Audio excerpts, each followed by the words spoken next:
So Mm. Dew brought this evidence of potting crabs to his administrators at NOAA, and he said, "I think we are potentially overestimating how many crabs there are down there because of their social behavior." And this uh, cost him his career essentially, and he was transferred from Kodiak to Seattle.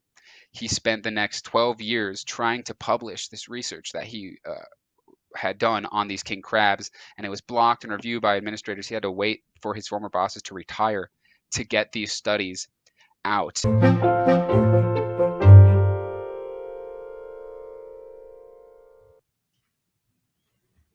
What's up, everybody? From Nautilus, I'm Brian Gallagher, and you're watching Behind the Scenes. Today I'm speaking with Spencer Roberts. Spencer is a science writer, ecologist, engineer, and musician based in Colorado.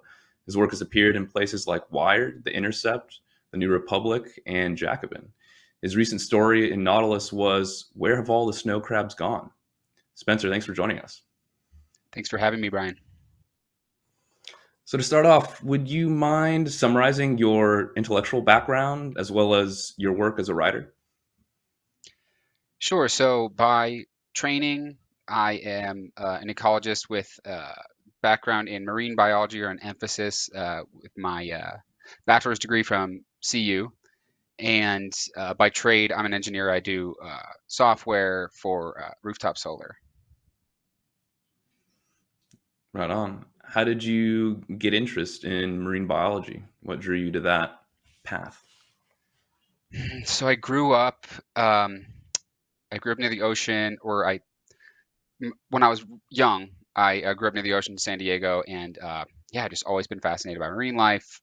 Always, wanted to know more about what's going on under the sea, I suppose, and have been really drawn as an author toward the way that we treat and manage marine life, in especially in the ways it relates to the government, and a lot of the things that I think go on behind the scenes that a lot of people aren't aware of. Mm. Why don't you give us a brief summary of your story for our viewers who may not have read it yet? Sure. So you may have heard, if you haven't read the article, about the cancellation of the snow crab season in the Bering Sea. This is the first time in history that the snow crab population has fallen low enough to the threshold that requires regulators to shut down the fishery by law. And this generated a ton of media attention, of course. And there, a lot of the theories put forward. Well, there's not a lot of. We don't really know, to be clear, still what has happened to the snow crabs, and it's probably that the truth is probably that there are a lot of factors at play. But a lot of the ones put forward in media uh, involve the climate. But when we start looking at the history of the management of this population and some of the testimonies of scientists who've been involved with studying it, it starts to become clear that there are other factors at play, specifically with regard to fishing. So my story brings some of those perspectives and testimonies, including a whistleblower who from NOAA, the National Oceanic and Atmospheric Administration, who studied king crabs in the 90s and has probably spent more time diving with them than anybody in the world, who thinks that there's a lot more to this story than we've generally been hearing in the media. So one of the standout lines from the piece was something to the effect of like, "How can a billion crabs just disappear?" So could you give us a little bit of context behind that oddity? Yeah, so uh, there, I mean, it's definitely feasible that a billion crabs could die. And to be clear, actually, the NOAA models show something like 10 to 11 billion crab drop in between the years 2020 and 2022. And yeah, I mean, the general, that's the question that we're all wondering. What happened? Did they all die from climate change? So to be clear, the climate is a huge factor, and in the Bering Sea between the years 2017, 2020, sea ice in the Bering Sea hit record lows, and that has a huge impact on snow crabs who prefer cold water under 2 degrees, which forms underneath the snow ice as it freezes. And but the thing is about the climate theory is that, well, the water hasn't gotten warm enough to kill the crabs directly, right? We did see huge die-offs last year in the coast of British Columbia when there was a heat wave, but that was in very shallow water, and we were seeing much higher temperatures. These snow crabs live on the seafloor, and the question is still up. While the collapse may have been catalyzed by the climate, it's still not exactly clear what the exact mechanism was that killed the crabs, and it's probably not one thing. Gotcha. What was your impetus or the inspiration for writing about the curious case of these snow crabs? How'd you get into the story? Yeah, so I've been following it for the last couple years, sort of tangentially, and it's interesting. Essentially, whenever NOAA talks about a crash in a marine species, there are a lot of interests. So specifically in the North Pacific Fisheries Management Council, which is the body that regulates this fishery, there are a lot of conflicts of interest where many of the voting members on the council have financial interest in heavy industry like commercial trawling, at-sea processing, and there's also the interest uh, of NOAA to not only maintain the reputation of its management, but the law, actually, the Magnuson-Stevens Act, states that when a population crashes due to overfishing, that there's no uh, there's no compensation that can be given to the people who would be working in the industry. So there are a lot of factors going against the ruling that we're overfishing. So whenever we see a collapse, whether it's cod, which just happened the other year in the Gulf of Alaska, the king crab populations, which is a big part of this story from the 80s, or the famous crash of Atlantic cod on the East Coast, there's a very strong reticence to attribute the cause to overfishing. And while it might be one of many causes, it was definitely something that was not getting a lot of attention in the media. So I followed the leads that came up when I started looking into the impacts of fishing on these crabs and some of the scientists who had been raising these concerns for decades. Hmm. What do you see more broadly as the main problem with the way fisheries are managed, and how can they be improved to be more sustainable? Absolutely. So I think a central part of this story and any fishing crash story is this concept called maximum sustainable yield. And this is a concept from fisheries management that has been disastrous as long as we've been implementing it. And I'm not the first person by any means to say this. Many renowned fishery scientists have said this. There's Peter Larkin, Ransom Myers, Daniel Pauly, and my favorite, Sidney Holt, who said MSY, maximum sustainable yield, is the worst idea in fisheries management. It both enthrones and institutionalizes greed. It's a perfect example of pseudoscience with little empirical or sound theoretical basis. So essentially, the idea of MSY is that the maximum extraction of marine life can occur when the population is depleted by half. And this, in theory, strikes a balance between the number of individuals in the population and the factors limiting their growth so that there are more fish or crabs, what have you, to extract from the ocean. This concept was originally applied from forestry in the 40s after World War II, and there's an interesting history of the U.S. State Department using this principle to further naval interests, but that's a another discussion. It really came into it really was institutionalized in 1976 with the Magnuson-Stevens Act, and it's sort of been globalized since then through institutions like the UN and CITES. And so we've been sort of running this experiment with maximum sustainable yield management for something like 50 years, and we've watched populations of marine life crashing left and right. Like I mentioned, the Atlantic cod famously in the 90s. Uh, we can add the snow crabs to that story, the king crabs from the 80s, and the Pacific cod, which was just closed in 2020. So, um, so basically, the thing that we should be clear about with MSY is when you hear these statistics about when fisheries are managed sustainably, this is the calculation that's going on in the background. And what the threshold is for sustainable management established by the UN is that at least 40% of the population is left. So, and then the US actually sets a threshold even lower at 25%. So that's actually our sustainable management goal is killing 3/4 of the snow crabs or any commercially exploited fish population.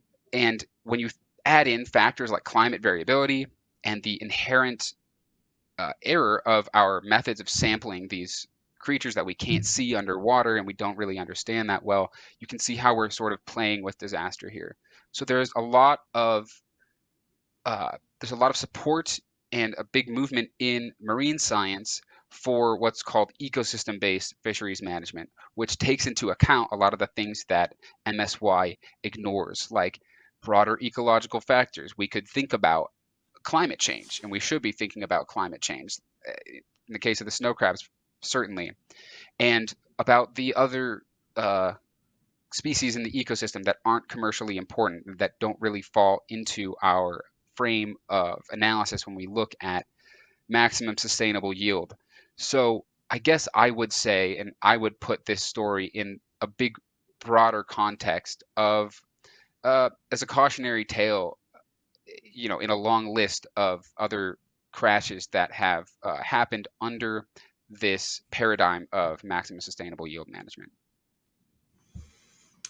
Yeah, I mean, it seems really risky to plan to extract that sizable a portion of the population when the ability to estimate actually how much of the species are left is so tenuous. Okay, can you talk a little bit about how that estimate is at least attempted to be done, and like what are the margins of error on that?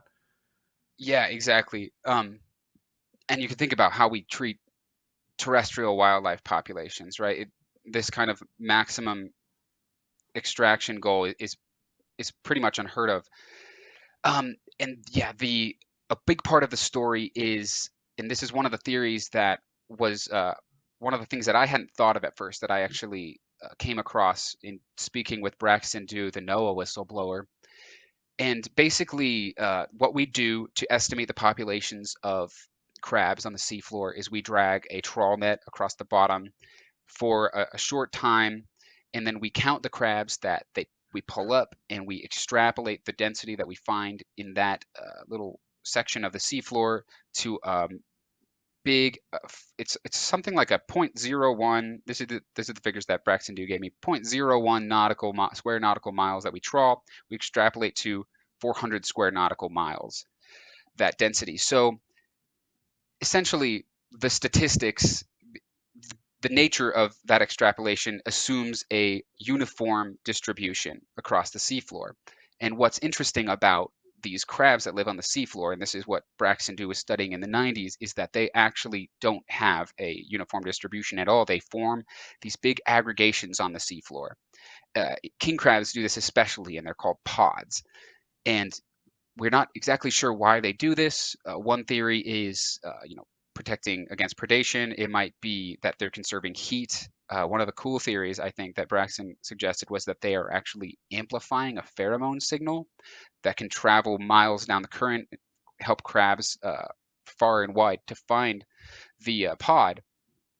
Mm. But essentially, what happens is if we trawl through one of these pods during our uh, sampling tows, we might get an inflated sense of how many crabs there really are down there. And there's a lot of evidence that in the 80s, this is essentially what happened with the king crabs. And so we have both in the Gulf of Alaska and the Bering Sea a pattern where we saw uh, we measured a large increase in what we call recruitment of legal sized males, which is when they reach. So crabbers can only they can only keep the males, and they can only keep them when they're a certain size. So when we get legal sized males, we call that recruitment pulse, or we get a bunch of them. So in all three of these populations, the two king crab populations in the 80s and the snow crabs now, they follow a similar pattern where we record, at least in our models, a pulse in recruitment, and this, uh, by extension, the management council raises the quotas or the catch limits on these crabs, and these either doubling or tripling in some of these cases. And within 5 years or so, the fisheries closed because we see a huge crash. So Mm. Dew brought this evidence of potting crabs to his administrators at NOAA, and he said, I think we are potentially overestimating how many crabs there are down there because of their social behavior. And this uh, cost him his career essentially, and he was transferred from Kodiak to Seattle. He spent the next 12 years trying to publish this research that he had done on these king crabs, and it was blocked and reviewed by administrators. He had to wait for his former bosses to retire to get these studies out, and you'll see them linked throughout my whole article. So definitely take a look at the hyperlinks there and read some of those insights from Braxton Dew. That's incredible. Why was this research suppressed in effect? Well, it basically called into question the decisions made by uh, the higher up managers in NOAA and the Fisheries Council, and essentially it would mean that we would have to be more cautious in terms of setting our catch limits. And there are all sorts of financial interests, not only in the management councils, but even in the appointed government officials. So like the head of the North Pacific Fisheries Management Council, for instance, for 16 years, and he was the head during the snow crab crash, has recently gone on to work for a factory trawling corporation, right? So there are tons of financial interest, not only in high catch limits for crabs, but also in deregulating protections against trawling, which can also have a huge impact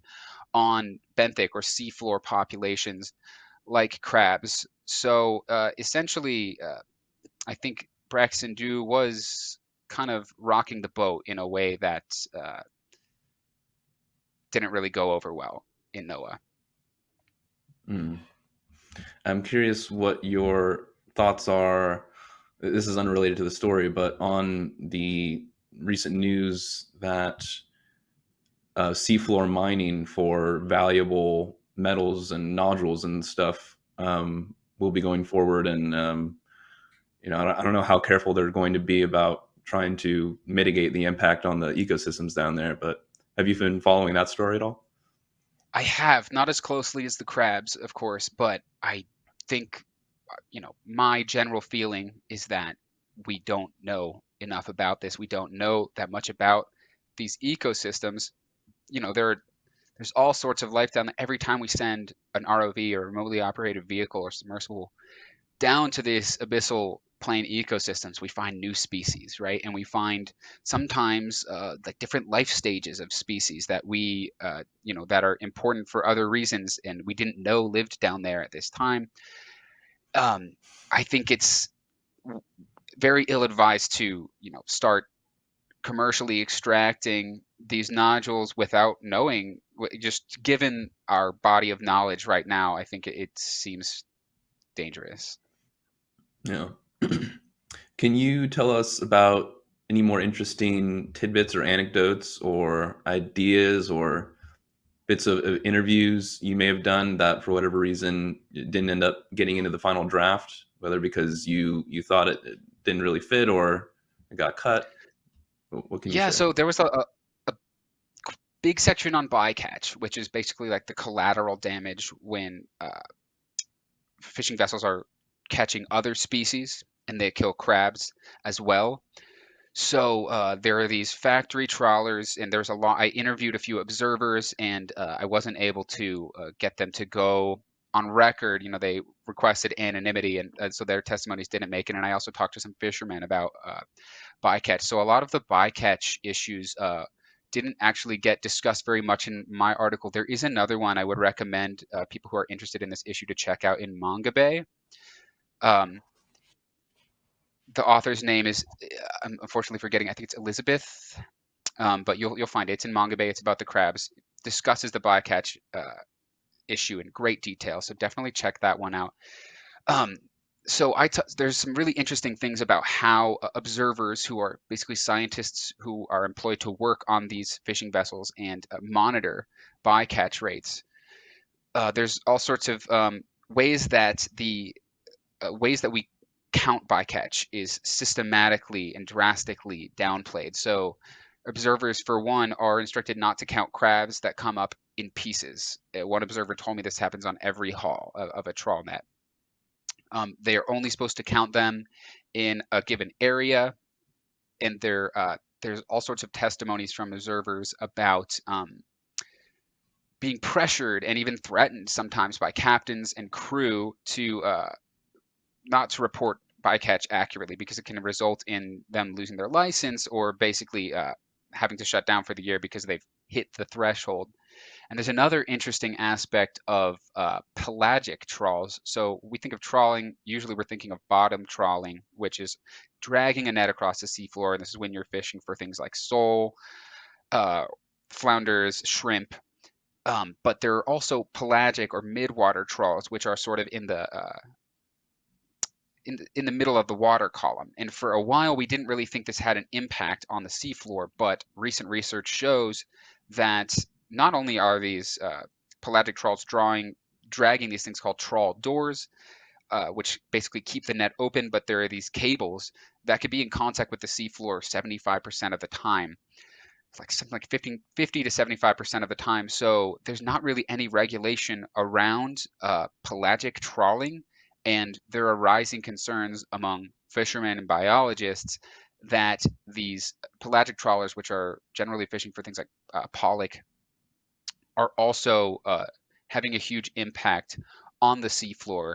And this is another thing that can amplify the effects of climate change. So there's a theory in the article that's put forward by NOAA that a lot of the crabs may have starved because they were confined to a small area by the collapsing cold pool, and they weren't able to find food. And some of the benthic ecologists that I talked to, Paul Dayton, for instance, at Scripps, said, well, it's hard to imagine that decades of trawling activity on the seafloor would not impact that availability of food for the crabs. And there's research that backs this up as well, showing that those impacts can last for decades, and you can check that out in the article as well. Mm. Can you see anything about the impact your story has had? What sort of response have you seen since it published? It's had a really great response. So I originally wrote a thread on Twitter, just sort of laying out the evidence of fishing impacts, and it blew up. It got like 58,000 likes. I never posted Whoa. anything that got that kind of engagement, so that was really cool. And part of that thread was the testimony of, or just a small part of it, because I hadn't gotten in contact with him yet, of Braxton Dew, the whistleblower. And once I realized the interest in this story, I pitched it to Nautilus, and I reached out to Dew, and I got in contact with him, and have been going back and forth with him for a while now, and he really appreciated the story and the attention that it brought to these issues he's been trying to raise throughout his whole career, essentially, or at least since the mid 90s. And I think the pressure from the story and the thread actually pressured Noah to respond to his whistleblower complaint finally, it's like 556 days later. So the response has been really great, and I've gotten some emails from readers, and I just want to say if any of them are listening, I really appreciate you taking the time to read and email me, and also to the magazine and my editors for helping me to put it together. Nice, nice. What are you working on right now? So right now, my next article is going to be another greenwashing story about wool farming. Actually, this is in the Great Basin, but it has broader implications. But there's a particular collective of wool farms, and there's been a lot of positive media attention around the way that they're using regenerative practices to reduce climate change. The facts on the ground and the evidence from scientists show a very different picture in terms of the impacts of wool farming, not only on water and emissions, but endangered sage grouse and desert bighorn sheep. And then I have another one that I'm working on that also involves NOAA in terms of shark fishing competitions in the United States. And this is a really interesting one. We're one of the only countries that does these competitions and allows sport fishermen to catch sharks that are listed by the IUCN as critically endangered, like scalloped hammerheads. And we have these competitions all across the East Coast and in the Gulf, where there are these really interesting research pathways and these financial flows that are, I think, being used to justify these the killing of these sharks because they're interfering with the sport fishermen's ability to catch species like red snapper. And I've gotten some internal documents from FOIA that I think will be very interesting to read about. So stay tuned for that. Right on. Where can our viewers find you online to keep up with that? Who are Yeah, you on Twitter? Twitter's the main place. I am planning to set up a newsletter soon. I don't have it set up, but if you want to stay updated with all of my writing, I'm on Twitter at unpop_science. So unpopular science. Right on, right on. All right, Spencer. It was great talking to you. Thanks so much for taking the time. Yeah, thanks, Brian. Great questions. Thanks for the opportunity.